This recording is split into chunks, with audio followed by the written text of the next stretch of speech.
But the even more exciting part is we're kind of getting ready for a big trip. I'm gonna tell you later on in the video. We're trying to keep it cool, and I'm trying not to like get anxious and like start to cry because I'm gonna miss my kids. Every time we typically book a trip, we always bring the kids. So this is a big change.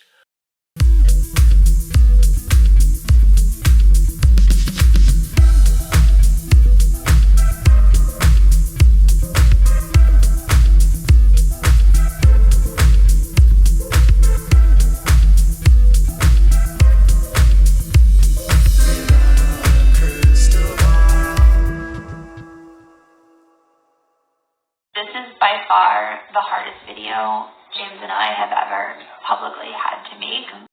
Hey guys, it's Katie from Without a Crystal Ball. Welcome back to my channel. If you have not figured out what we're going to talk about, it's Myka Stauffer and James Stauffer. Remember last year when these two went onto their YouTube channel and basically announced that they had rehomed their son H, who they had adopted from China? Do I feel like a failure as a mom? Like 500%. And she had built her entire channel on this adoption, obtaining millions of views on these videos. The announcement shocked the YouTube world because not only were people couldn't believe that a woman that had utilized her platform to discuss the adoption from start to finish, even bringing to light his very personal medical issues before she ever legally had custody of him, as well as bragging that she was a nurse and could handle things, suddenly had given him up and placed him in a new home, and she had not told people about it for months. Well, people obviously were not happy with her, but Myka and James Stauffer had amassed a lot of money off of the videos that they made related to H and their family.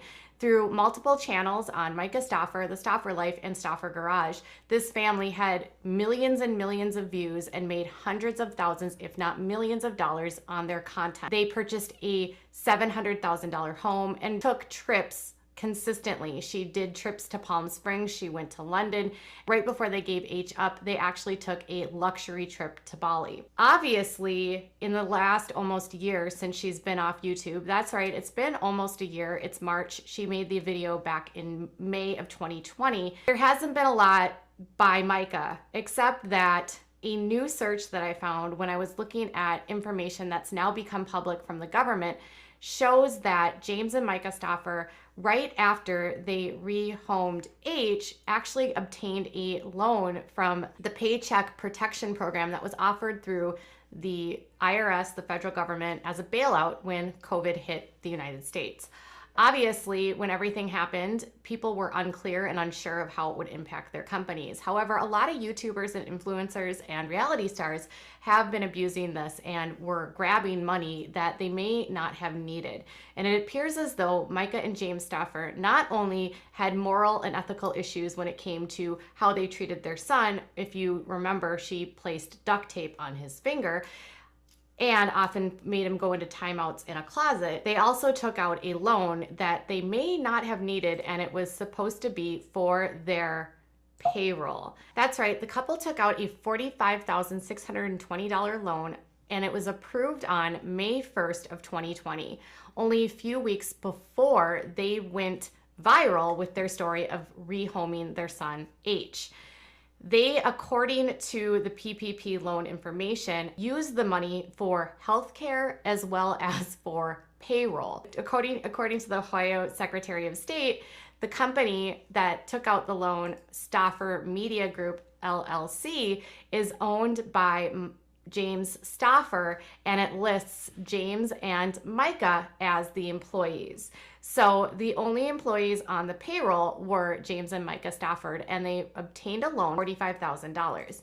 Now, the interesting thing here is that based on standard PPP eligibility rules, the average payroll for this company was $218,000.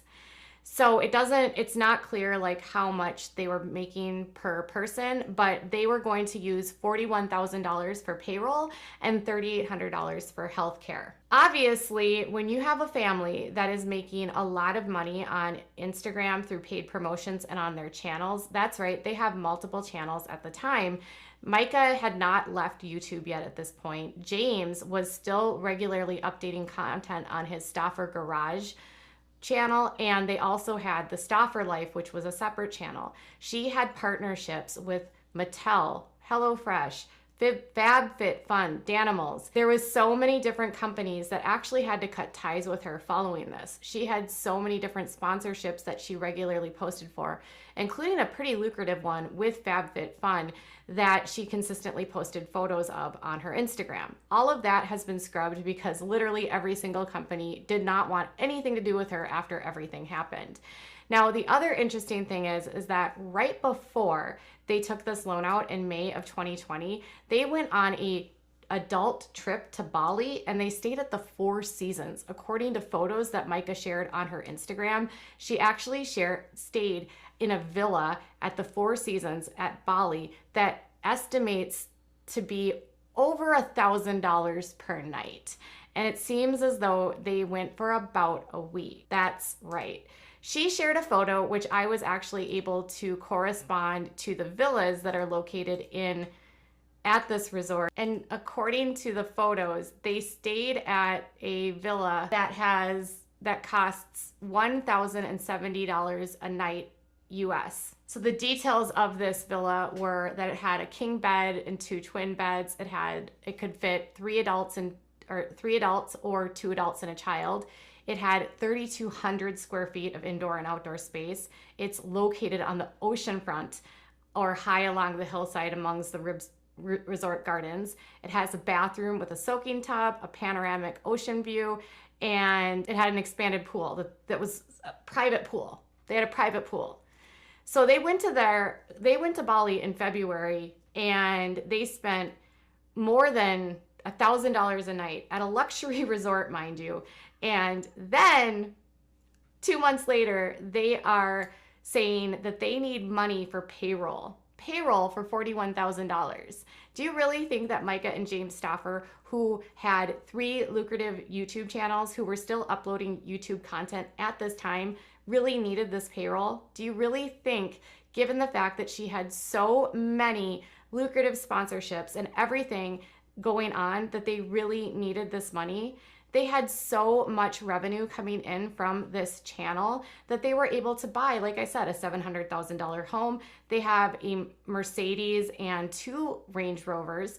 They had just purchased that home and completely outfitted it, and she consistently was posting videos on her channel of doing bedroom makeovers, purchasing products, doing try-on hauls. This was not someone that was short on cash, that really needed this money. And it's interesting that they did this right before they make the announcement about, it's almost like they knew there might be some money going down. But the thing is this money was meant for people that owned businesses that were hit by COVID. Restaurants, shops, various stores and small businesses that actually had to close down because of COVID. It was not because you might lose business because your audience will find out that you rehomed your child and they won't want to deal with you and you get canceled. That would not be a reason for a bailout loan, but that's just me. Unfortunately, because of the way that these PPP loans were structured, a lot of people were able to take advantage of them that really didn't need them. And unfortunately, on the loans that were under $150,000, they didn't require as much requirements to not only qualify for them, but also prove how they made the money.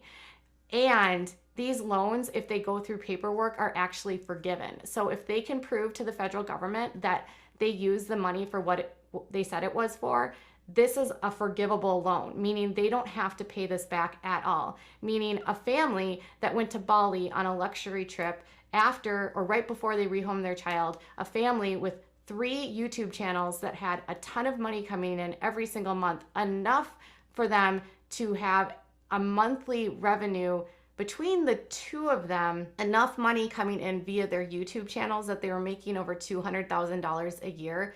According to the Secretary of State, this was the media group, Stauffer Media Group, was actually for YouTube video production.